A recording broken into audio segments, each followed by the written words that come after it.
Bueno, esta tarde nos acompañan aquí en Mega Noticias Debate Eduardo Higuera, analista político, Ricardo Peralta, maestro en Derecho Constitucional y Administrativo, catedrático de la Facultad de Derecho de la Universidad Nacional Autónoma de México. Eduardo y Ricardo, gracias por estar con nosotros esta tarde y me gustaría iniciar con usted, Eduardo, sobre esto que está ocurriendo en el Tribunal Electoral del Poder Judicial de la Federación. Hoy el presidente López Obrador habló sobre una serie de reformas que va a plantear en febrero próximo al Congreso mexicano con respecto al Poder Judicial, con respecto a los organismos autónomos. Es decir, hay una intención del presidente López Obrador de desaparecer los organismos autónomos y en su momento hubo también críticas al Instituto Nacional Electoral. En las últimas semanas al Poder Judicial, el Tribunal Electoral pertenece al Poder Judicial y pareciera que estos asuntos al interior del Pleno del Tribunal Electoral del Poder Judicial de la Federación no abonan en este ambiente adverso que tienen estas instituciones en este momento frente al gobierno federal. Eduardo, ¿qué va a pasar en el Tribunal Electoral? ¿No se ponen de acuerdo para tener pues digamos que cuidar la institución y tener una estabilidad hacia adentro? Juan Carlos, antes que nada, gracias por la invitación y gracias a tu audiencia por acompañarnos. Sí, definitivamente creo que el término que acabas de decir es muy correcto. No abonan en favor de la certidumbre democrática que debemos de tener en este proceso electoral 23-24. Ahora, lo que está sucediendo es altamente irregular en el tribunal. No existe realmente una acusación o una causa grave para poder remover o pretender remover al presidente Reyes Rodríguez. Sin embargo, estos tres magistrados que son mayoría, tenemos que decirlo, una mayoría artificial, debido a que el Congreso, el Senado específicamente, no ha nombrado a los dos nuevos magistrados que se debieron haber nombrado desde octubre, y ya se ha vuelto una constante del Senado y de la mayoría morenista, faltar a esta regularidad democrática en las instituciones, no abona porque se está creando una imagen de pleito, división, de falta de coherencia al interior del organismo judicial más importante del proceso electoral en México. Ahora, ¿qué sucede con esto? Sucede que simple y sencillamente se están creando los argumentos y las condiciones para que cualquier actor político pueda cuestionar, si no legalmente, por lo menos ética y moralmente, y las decisiones que pueda tener el tribunal. Ya sabemos a dónde nos lleva esto. Es una historia vieja que pues, el mismo presidente vivió hace unas décadas, ¿no? Bloqueos, cuestionamientos, toma de instalaciones. Yo mismo estuve dentro del tribunal cuando lo tomaron en 2012 y en 2018, fuerzas populares a favor o favorables a López Obrador. Yo creo que podemos ver eso, pero no solo del lado morenista, sino de cualquiera de los actores políticos que en este momento están hablando. Ese es el gran problema. Antes podríamos decir que estos cuestionamientos podían venir solo de un lado. Ahora, como están las cosas y como se está comportando el tribunal, podrían venir de cualquier actor, sea de Movimiento Ciudadano, sea de la alianza opositora o del partido oficialista y sus satélites. Sí, Eduardo, quieren la renuncia de Reyes Rodríguez como presidente del tribunal, pero ya ha habido varias renuncias en los últimos años en el Tribunal Electoral, además de que en este momento hay dos vacantes que el Senado no ha nombrado. Es decir, está incompleto el pleno del Tribunal Electoral del Poder Judicial de la Federación. ¿Por qué esta inestabilidad en la presidencia? Mira, ha existido desde el nombramiento de esta integración, no sé si recuerdas que se cambiaron a todos, en 2016 se cambiaron a todos los magistrados de la Sala Superior, y desde ahí el Senado empezó a meter mano en lo que es la conformación del máximo órgano jurisdiccional electoral. No sé si recordarás, y nuestra audiencia también, se cambiaron los tiempos que iban a tener, se intentó que, bueno, más bien se logró que se alargaran más años cada uno de los mandatos de los magistrados, cuando en realidad esto del escalonamiento no es un capricho, tiene una razón de ser para que se mantenga esta independencia del organismo jurisdiccional. Ahora, ¿qué sucede? Se han ido 2, quedan 5 y no son nombrados, entonces, pues eso es justamente lo que sucede. Ahora, con respecto a las renuncias que tú mencionas, no ha habido un solo magistrado o magistrada presidente de este organismo que desde 2016 haya terminado su mandato de 4 años. De hecho, la marca son como 2 años. 2 años lleva Reyes Rodríguez, Janino Talorá tenía 2 años, Vargas Valdés también tenía 2 años cuando lo obligaron a renunciar. Las razones y los motivos han sido muy diferentes, pero yo creo que podemos señalar, sin miedo a equivocarnos, la injerencia de los partidos políticos y del gobierno, y específicamente del partido gobernante, en este organismo. Esto no sucedía, había cambios, había luchas internas. Podemos recordar, por ejemplo, en el caso de la magistrada Alanís, María del Carmen Alanís, que cuando se intentó reelegir, todos sus pares, excepto uno, que fue Flavio Galván, votaron en contra de ella y eligieron al magistrado Luna Ramos como presidente del Tribunal Electoral. Bueno, eso es normal, eso es sano. Que haya lucha política dentro de un organismo colegiado como es el Tribunal Electoral es algo correcto. Sin embargo, esto ya no deviene de que estén luchando los magistrados por la presidencia, por imponer sus visiones jurisdiccionales o administrativas dentro del tribunal, sino más bien esto deviene de la intervención política, y eso ya enrarece aún más el ambiente que de por sí lo hemos vivido. Son años de campañas ilegales, son años de injurias, estamos viendo todos los días nuevas violaciones o nuevos cuestionamientos que no la ley la estiran lo más posible, ¿no? Sí, Ricardo Peralta, según esta conversación, Ricardo es maestro en Derecho Constitucional y Administrativo, catedrático de la Facultad de Derecho de la Universidad Nacional Autónoma de México. Estamos hablando ahorita, con Eduardo, Ricardo, estamos platicando, conversando sobre la situación del Tribunal Electoral en un contexto en donde hay una crítica muy fuerte del presidente López Obrador del Poder Judicial de nuestro país, en donde ya reiteró hoy que va a enviar una iniciativa para desaparecer los organismos autónomos, y en donde en el caso de la Sala Superior del Tribunal Electoral pues están peleados como si fueran niños de secundaria, jovencitos de secundaria. En el día del informe de Reyes Rodríguez, los 3 de los 5 magistrados tomaron una foto desayunando y con un texto ciertamente burlesco, como si fuera un pleito de niños, y en donde no nos queda claro qué es lo que pasa al interior, si hay acusaciones de irregularidades y si éstas se han presentado ante los organismos o ante los órganos correspondientes. Eso por un lado, y por el otro también la llegada del nuevo presidente del Instituto Nacional de Acceso a la Información, de Transparencia, en donde también ha sido cuestionado por asuntos que tienen que ver con presunta corrupción. ¿Qué tanto le están abonando ellos mismos, los integrantes de la Sala Superior y del INAI, del Pleno del INAI, a esta narrativa que hay en contra de estos organismos desde la Presidencia de la República?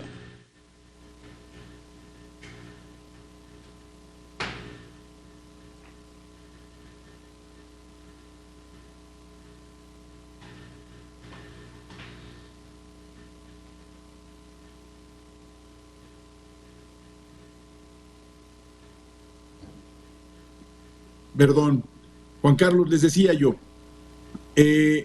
la condición primordial tiene que ver con un tema de austeridad y de adelgazamiento de las distintas figuras gubernamentales, como es parte también de una programación administrativa en la propia Administración Pública Federal.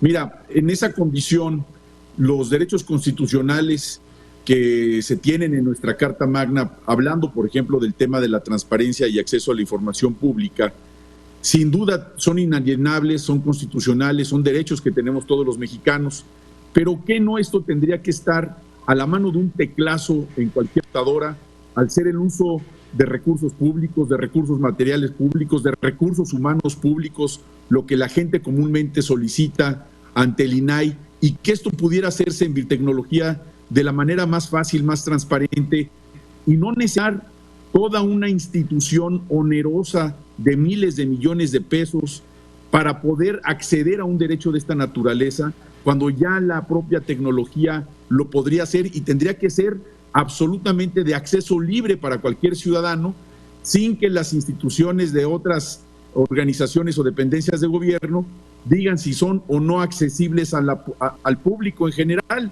La opinión pública señala que estos órganos autónomos, y solamente estoy dando el ejemplo del INAI, pero si nos vamos órgano por órgano, perfectamente se puede adelgazar la función pública para beneficio de los mexicanos, sin tener ese ostentoso aparato de gobierno como un gobierno paralelo, como lo son, para la toma de decisiones estratégicas, como lo es, por ejemplo, el tema del acceso a la información, como es el tema de la competencia económica, como es el tema de las telecomunicaciones, donde pareciere que se llevan a cabo gestiones paralelas a del gobierno, que claro, la naturaleza tiene que ver precisamente para no meter al gobierno, pero resulta que sí son cuotas de poder, es decir, quienes son nombrados en cada una de estas instancias son cuotas partidistas, son cuotas que se negocian al interior de los órganos legislativos y resulta que no son tan autónomos.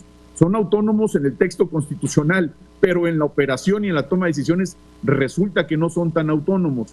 Entonces yo creo que esto tendrá que ser una discusión muy amplia en un parlamento abierto que se tiene que dar en la próxima legislatura para que cada una de esas dependencias que hoy por hoy están de nueva cuenta en el tintero sujetas a un análisis desde el punto de vista presupuestal, desde el punto de vista administrativo y por supuesto desde el punto de vista operativo, si son o no necesarias para la operación del gobierno. Yo considero en lo personal que si estas organizaciones, estas dependencias fueran y tuvieran una actividad de celeridad, de acceso libre, de acceso transparente, pero principalmente gratuito, no necesariamente tendríamos que estar sujetos a esta discusión. No son gratuitas desde el primer punto de análisis de que son sumamente onerosas para el presupuesto público. Son demasiados y son además instancias que se han realizado en virtud de convenios internacionales con una agenda internacional para cumplir con pares en otras partes del mundo, donde no necesariamente texto como se está planteando, que no solamente tiene que ver con el Instituto Nacional de Información Pública y obviamente datos personales, sino tiene que ver con la nueva organización administrativa en una época donde la transformación tiene que ver con el marco jurídico, con una operación eficiente, pero principalmente que no sea onerosa y que evidentemente no tenga un grupo de poder controlando la información, la toma en materia de telecomunicaciones, la competencia económica, que perfectamente bien se pueden diseñar, se pueden ejecutar en cualquier otra dependencia del gobierno y no en una actitud o una acción de manera paralela, como hoy sucede en nuestro país. Sí, aunque el Instituto de Transparencia no es el que da la información. El Instituto de Transparencia, Ricardo, es el órgano garante que puede utilizar el ciudadano para inconformarse cuando un sujeto obligado no entrega la información. La información la entregan directamente los sujetos obligados y es gratuita. Es decir, ya existe eso, ya está en los portales, hay información básica que uno entra y está de manera gratuita. Si hace una solicitud uno en particular sobre algún tema y ese sujeto obligado no contesta, entonces uno recurre ante el Instituto de Transparencia para que actúe como órgano garante de esta legislación. Es decir, no es que le pidamos la información al Instituto de Transparencia, bueno, se le puede pedir como sujeto obligado, pero es un órgano garante. Ahí pues ya habría la discusión en la Cámara de Diputados si esto se introduce para su desaparición, ¿quién sería el órgano garante? Mi pregunta es, Ricardo, y regreso con Eduardo, ¿qué tanto esta crisis en el pleno del INAI, qué tanto esto que estábamos viendo en la sala superior abona a ese discurso desde el gobierno en contra de estos organismos? Eduardo. Bueno, Juan Carlos, sin duda estas crisis internas que se han hecho públicas, que se han dado a conocer a través de los medios y a través de distintos canales, no abonan en favor de los organismos constitucionales autónomos, tampoco del Tribunal Electoral o incluso del Instituto Nacional Electoral. Yo coincido plenamente con Ricardo cuando dice que la información es pública, cuando decimos que no debería de tener costo. Eso es algo en lo que yo creo que nadie podría discutir. Sin embargo, hay que hablar de costos a costos.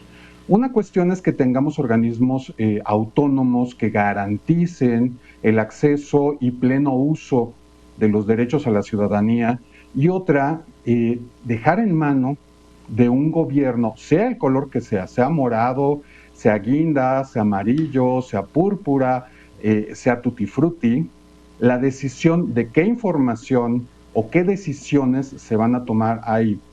Todos los que tenemos un poco de memoria recordamos cuando era la presidencia hegemónica, la presidencia imperial, como decía Krause, la que decidía todo, y solo un hombre tenía poder sobre todo. No podemos volver a esa situación. El costo económico es mucho menor que el costo en cuanto al ejercicio de los derechos cuando estamos hablando de lo que queda en manos del gobierno si retiramos todos estos organismos institucionales autónomos. Sin embargo, respondiendo específicamente a lo que tú estás diciendo, Juan Carlos, no abona, al contrario, no abona en favor de los organismos, sino al contrario, de este discurso anticontrol que tiene el gobierno actual, y el cual toma en cuenta los millones de pesos que se utilizan, pero no los millones de pesos que se ahorra cada ciudadano que, por ejemplo, va a discutir al IMSS por qué le han retirado una pensión y tiene que recurrir al INAI cuando este instituto o cualquier otra instancia de gobierno no le reporta información.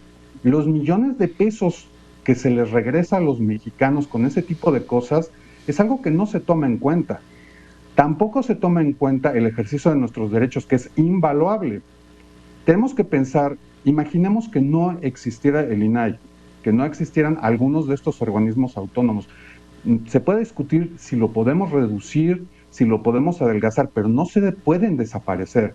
Si en este sexenio no hubieran existido estas instancias, tendríamos toda la administración pública, sus operaciones totalmente opacas bajo un pretexto que se llama seguridad nacional. Es decir, el turismo es seguridad nacional, las obras públicas de infraestructura es seguridad nacional. Todo eso se le estaba negando al país, se le estaba negando a la ciudadanía a través de las acciones del gobierno. Perdón, ningún gobierno, sea el que sea el de la Cuarta Transformación, el de la 18ª Reconformación, del color que sea, tricolor, amarillo, azul, guinda, se le puede confiar toda la información. Se ha comprobado, Ricardo dice que hay una agenda internacional. Yo diría que sí, hay una agenda mundial desde 1948, cuando se promulgó la Declaración de los Derechos Humanos, la Declaración Universal de los Derechos Humanos, y que México suscribió y suscribe actualmente, y que tiene a rango constitucional los derechos humanos. Acceso a la información, participación de los ciudadanos, vigilancia del gobierno, todas esas cosas son las que se tratan de garantizar. ¿Se puede perfeccionar, se puede discutir, se puede adelgazar? Sí, pero no se debe desaparecer, como es el planteamiento del presidente, porque entonces estamos en las manos del poder, y ese poder se vuelve hegemónico, sea del color que sea el presidente que sea. No podemos confiar todo al gobierno. Y de nuevo, esto que están haciendo dentro del tribunal y del INAI no abona en favor de su propio discurso, de su propia causa. Sí, Ricardo, ¿por qué el presidente asevera que en febrero próximo enviará estas iniciativas si no tiene los votos suficientes para los cambios constitucionales? Vamos, ni siquiera con MC los tiene. Necesitaría necesariamente votos del PRI, del PAN y del PRD para un cambio constitucional. No le alcanza todavía ni siquiera con MC, y bueno, y MC ya pintó su raya, aunque rompió con el PRI, PAN, PRD, pero tampoco ha dicho me voy por completo con Morena. ¿Por qué en febrero y no hasta septiembre, en teoría, cuando ocurriría el plan C, donde Morena ganaría las 2/3 partes y pudiera hacer estas reformas? ¿Por qué lo adelanta el presidente a febrero? Sí, con mucho gusto, Juan Carlos. Mira, en principio quisiera hacer el siguiente comentario. Es un tema de conceptos. El concepto de transparencia como tal, como tú lo referías, Obviamente, la mayoría de la gente que sabemos y estamos en la cosa pública, conocemos cuáles son las funciones del INAI. Más allá de esa condición, el concepto de transparencia, el concepto de acceso a la información, de información pública como tal, ese se tiene que seguir ejerciendo. Es un concepto constitucional. Aquí lo que se discute es el cómo acceder a esa información.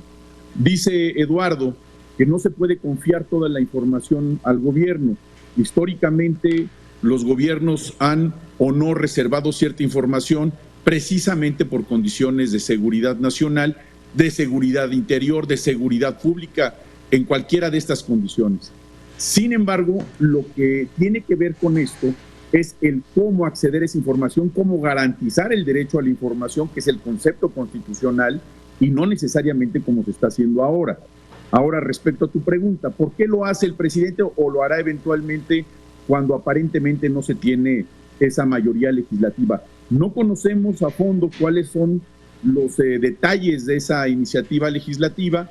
Tendrá que verse seguramente con la parte operativa de cómo acceder a esos mismos derechos a través de mecanismos que sean no onerosos, que se sigan respetando los derechos constitucionales de acceso a la información, evidentemente también los otros derechos que tienen que ver con cómo se puede conseguir, por ejemplo, un permiso para una condición de carácter económico donde no infrinja las reglas internacionales de competencia económica, por simplemente dar un ejemplo, no transgredir los derechos de terceros y sobre todo cumplir con los tratados y acuerdos internacionales.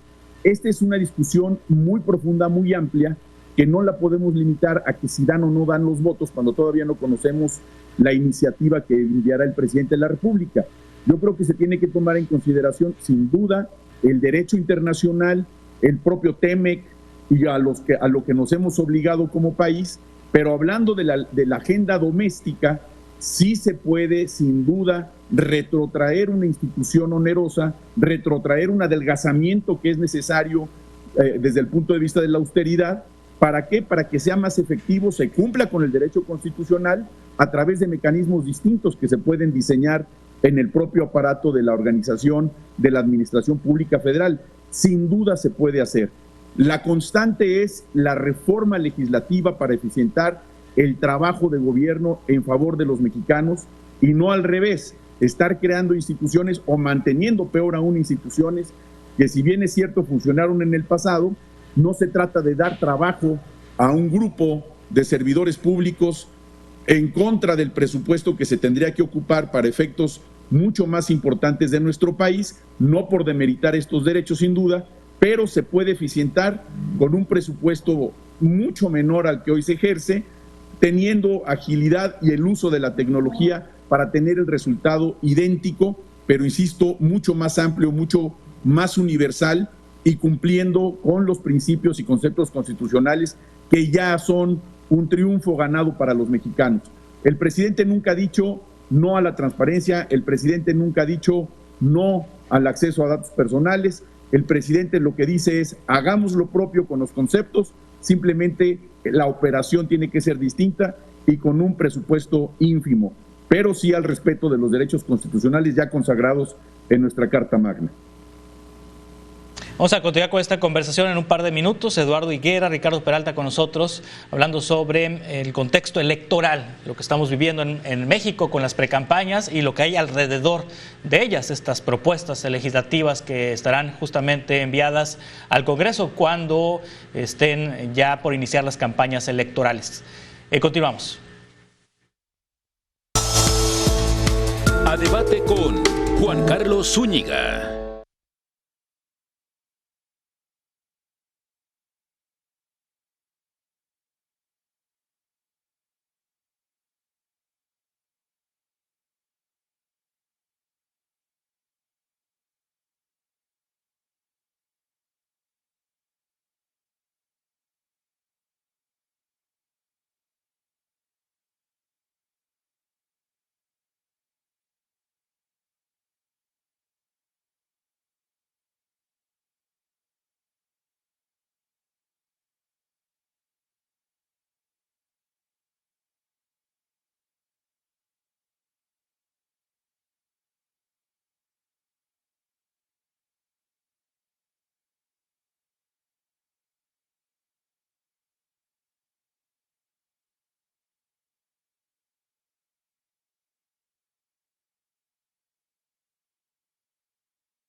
A Debate con Juan Carlos Zúñiga.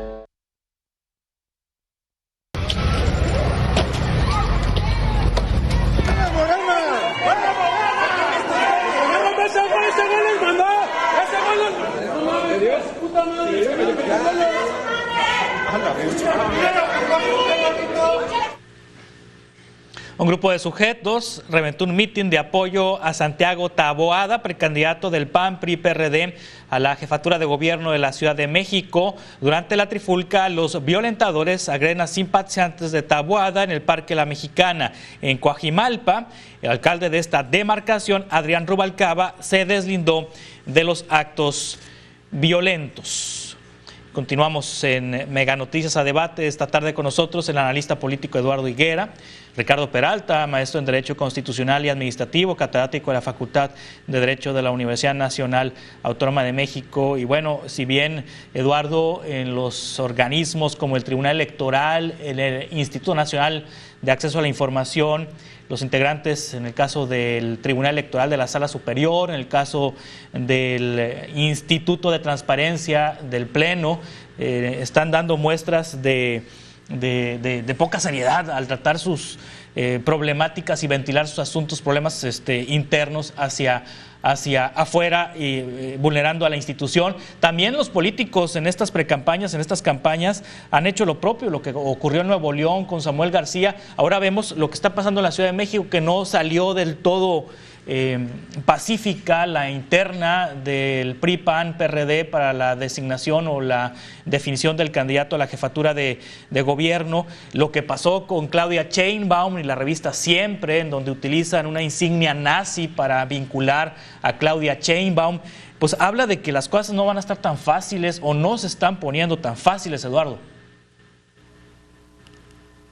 No, definitivamente. Yo creo que, como decíamos en el primer segmento, es un ambiente enrarecido el que estamos viviendo. Las instituciones no están aportando para que este ambiente mejore y definitivamente no hay la voluntad política y hay por parte de gobernantes y aspirantes para que estas campañas, estas contiendas transiten por la legalidad, la civilidad y la tranquilidad. Definitivamente hay cosas que son excesos, como lo que mencionabas de la revista Siempre, que desde aquí, desde ahora y desde este momento tenemos que repudiar todos, porque es algo que no se debe permitir en un debate político serio.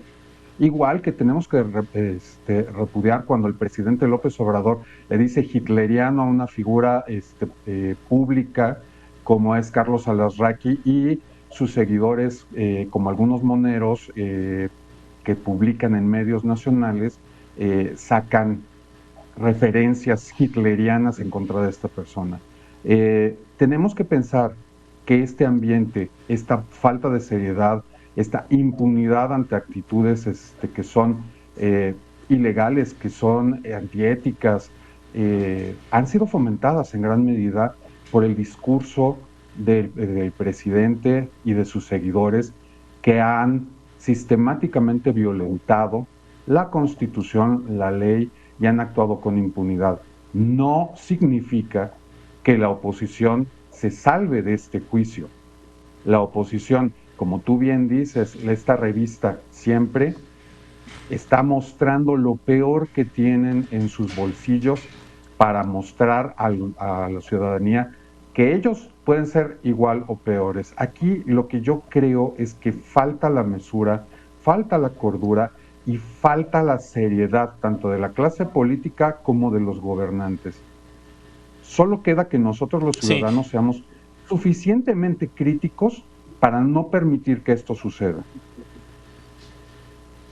Y tienen las instituciones electorales, Ricardo, la voz completa en este momento cuando vemos esta problemática que tiene el Tribunal Electoral en su sala superior.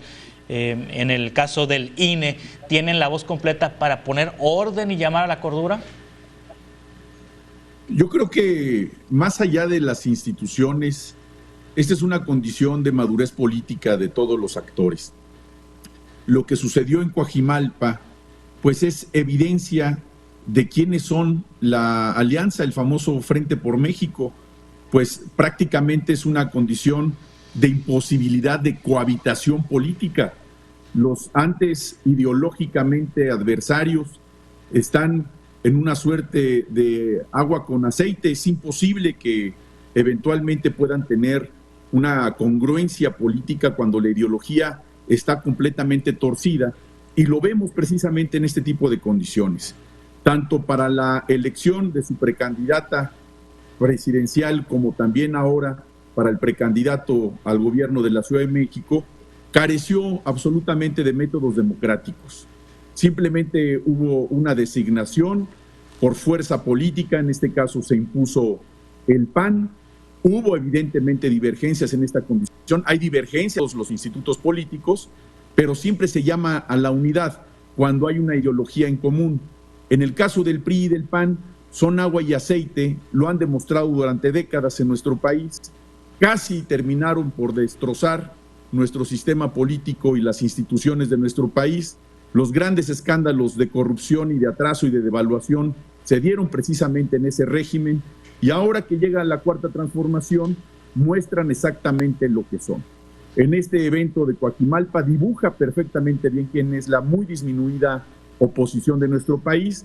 La portada a la que se refiere Eduardo y tú, Juan Carlos, que mencionas de la revista Siempre, es una muestra evidente también de un medio muy disminuido que prácticamente nadie lee. Mucha gente se enteró que existía la revista Siempre el día de ayer con esa portada. Nadie lee la revista Siempre, pero lograron un cierto objetivo: demostrar esa forma de denostar, esa forma de mostrar odio utilizando una suástica nazi en Claudia Sheinbaum, con toda la intención de utilizar un medio de comunicación adversario, pero sin duda insultando a toda una comunidad que es la comunidad judía, que tiene todos los respetos de la comunidad internacional, en un contexto totalmente fuera de lugar.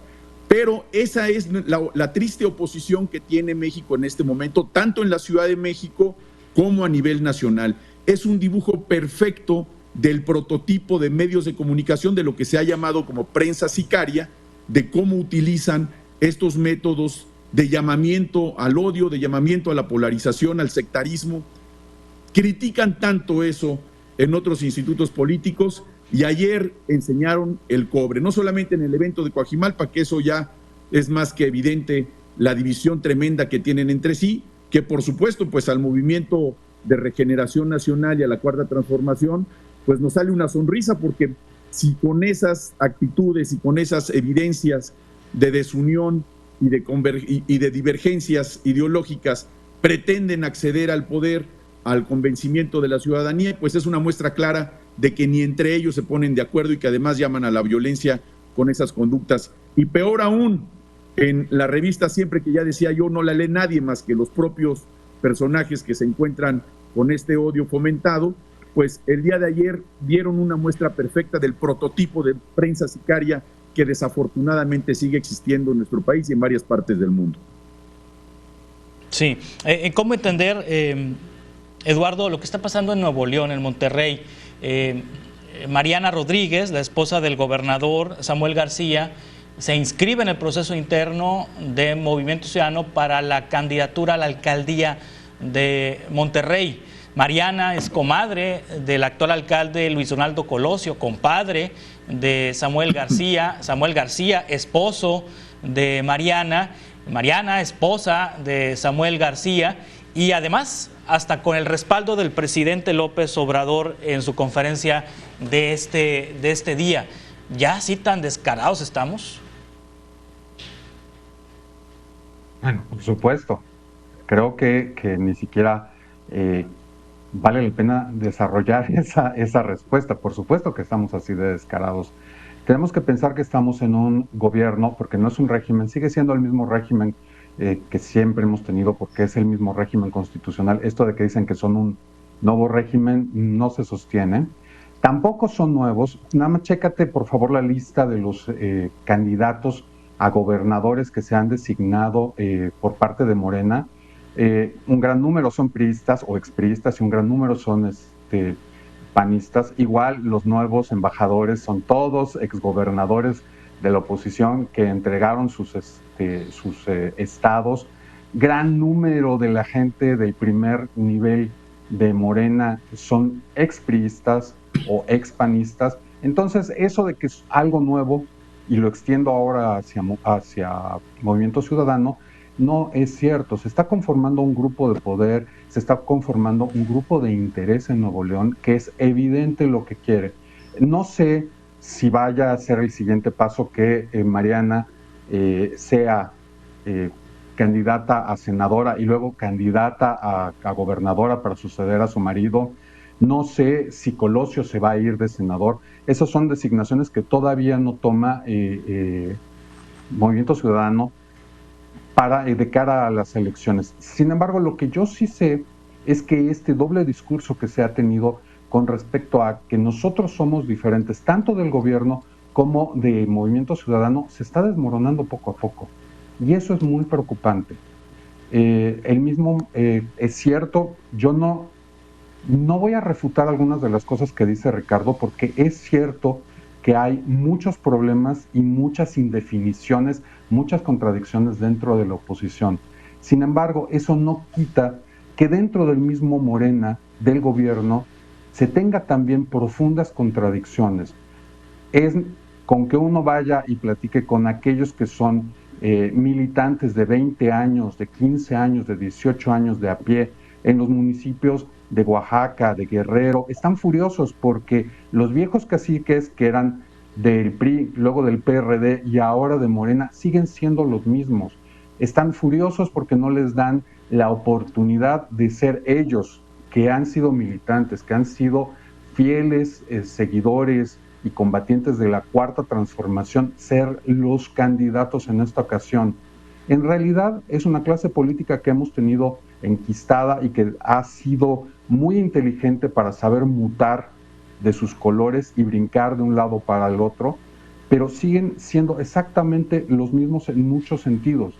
Entonces, lo que está pasando en Nuevo León es la conformación de un pequeño grupo estatal que se va a enquistar en el poder. Samuel García va a buscar ser candidato en el 2030, probablemente su esposa sea un par de años antes la candidata para cubrirle las espaldas en Nuevo León a ser gobernadora.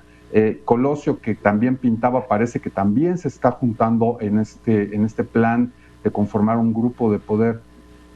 Vuelvo a lo mismo, no son diferentes y tenemos que ver claramente que este doble discurso de ellos se están desmoronando vale para los dos lados. Yo no creo que tengamos que pensar que hay unos que son inmaculados y unos que son el diablo. Yo creo que tenemos que ser muy críticos, los ciudadanos tenemos que ver claramente las contradicciones tanto del frente opositor como de la tercera opción, entre comillas, que es Movimiento Ciudadano, como del grupo en el poder que está conformado por Morena y sus partidos satélites del Verde y del Partido del Trabajo.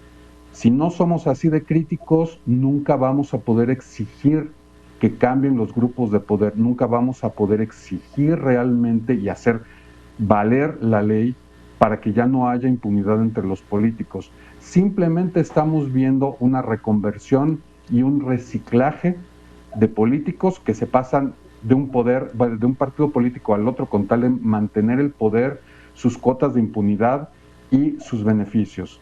Creo que eso es algo que tenemos que hablar de cara a la ciudadanía muy claramente, porque si no, simplemente seguimos jugando el mismo juego que hemos jugado desde más o menos Salinas de Gortari. Vamos a continuar con esta conversación ahorita en un par de minutos. A debate con Juan Carlos Zúñiga.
A Debate con Juan Carlos Zúñiga. Continuamos en Mega Noticias a Debate. Estamos conversando con Eduardo Higuera, con Ricardo Peralta, ya en la parte final. Ricardo, a manera de conclusión, un comentario acerca de lo que está ocurriendo en Nuevo León con Movimiento Ciudadano. Bueno, todos tenemos la posibilidad de participar en política. Cualquier ciudadano que tenga la intención no solamente de opinar o de analizar condiciones políticas puede hacerse candidato, puede hacer trabajo social, puede convertirse en un luchador social. Todos lo podemos hacer más allá de nuestra afiliación política, de nuestra ideología, incluso de la afiliación partidista que se tenga. Pero también cualquier persona que tenga un parentesco con otro político puede hacerlo.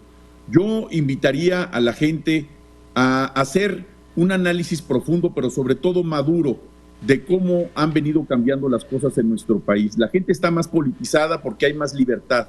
La gente tiene más información precisamente porque hay un libro abierto que sucede todos los días con un presidente que se enfrenta a los ataques de esta prensa que hablábamos en el episodio anterior, donde todos los días hay ataques al gobierno, donde todos los días existen pues discrepancias naturales como sucede con cada uno de los sexenios, pero es la primera vez que un presidente de la República informa todos los días en televisión abierta y dicta la agenda nacional. Eso es lo más importante. A partir de ahí no solamente cambió el gobierno, cambió el régimen desde el marco jurídico, cambió la forma de administración de la política y cambió también la comunicación con los ciudadanos. Yo considero que lo que ocurre en Movimiento Ciudadano en Nuevo León es absolutamente lícito y además es legítimo. Cualquier persona que tenga la posibilidad y la intención de participar en política lo tiene que hacer, lo podemos hacer además, lo digo en primera persona, y es muy diferente hablar de las condiciones en las que se van interpretando las condiciones de la política cuando no se conocen los territorios. Yo viajo a toda la República Mexicana, conozco los territorios yaquis, en Sonora conozco los territorios en Chihuahua, en Chiapas, en Oaxaca, en Guerrero, obviamente en la Ciudad de México, y me he dado cuenta que precisamente donde desafortunadamente todavía gobierna la oposición, no han llegado esos derechos constitucionales que estamos buscando. Y un ejemplo es la Ciudad de México. Ahora que estoy buscando dónde realmente se pueden hacer condiciones necesarias para el cambio en nuestro país, nos encontramos con una alcaldía como la de Álvaro Obregón, totalmente abandonada en una incongruencia, con pobreza tremenda en toda la alcaldía, y nada más por dar el ejemplo de una de las 9 alcaldías que gobierna hoy la oposición en la Ciudad de México, se nota muy claramente el olvido a la ciudadanía, la denostación y el repudio a la gente que menos tiene en nuestro país, pero particularmente aquí en la Ciudad de México. Sí, gracias Ricardo. En un minuto, Eduardo, una conclusión sobre los temas que hemos estado abordando esta tarde, que tienen que ver con los organismos autónomos, con el Tribunal Electoral, lo que ocurrió con Movimiento Ciudadano y estas campañas que se han puesto de alguna forma, pues campañas de demostración y campañas con ciertos tintes de violencia.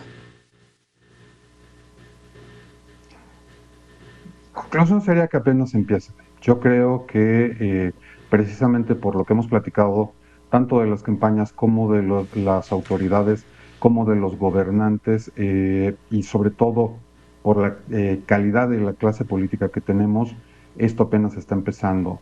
Todavía no hemos visto, como en el 2021, una intervención específica del crimen organizado, pero yo creo que lo vamos a ver y es muy probable que tengamos una de las elecciones más complicadas, más cuestionadas y más cuestionables de la historia.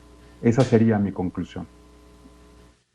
Gracias Eduardo Higuera, gracias Ricardo Peralta, estamos en